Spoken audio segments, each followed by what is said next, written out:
This is Eyam, a small village in England. In 1665, the people here made a decision that would kill most of them.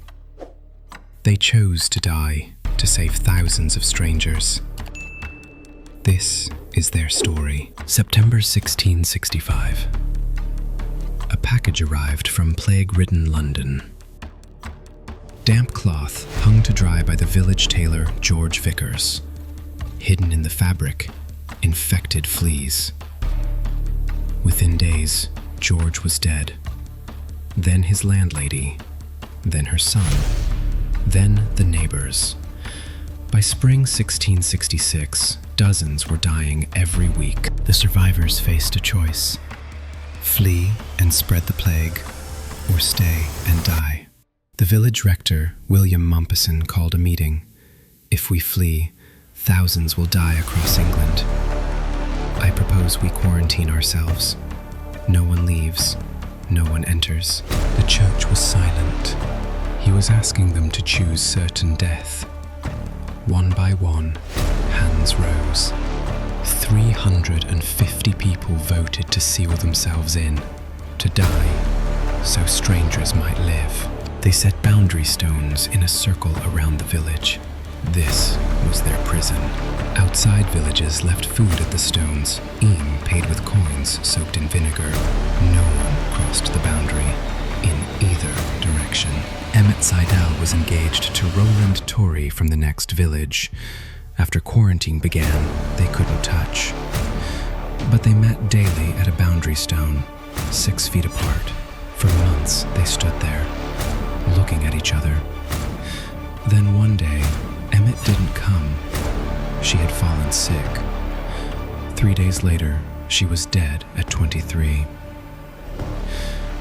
Roland never married. He visited that stone for the rest of his life. William Mompesson watched his own wife, Catherine, fall ill. He held her as the fever took her. She died in his arms, age 27. He had asked the village to sacrifice. Now the plague took his sacrifice too. But he stayed. He buried his wife and continued his work. Elizabeth Hancock lived at the village edge. In one August week, the plague took her husband and 6 children. She buried all 7 herself, alone, one by one, digging each grave, dragging each body. 7 times she said goodbye. She survived, but was never the same. August 1666 was the worst. 5 or 6 died daily, entire families erased. Some dug their own graves, knowing no one else would. Children orphaned, parents driven mad by grief. The village was dying. Then in September, the deaths slowed. One day, no deaths. Then another.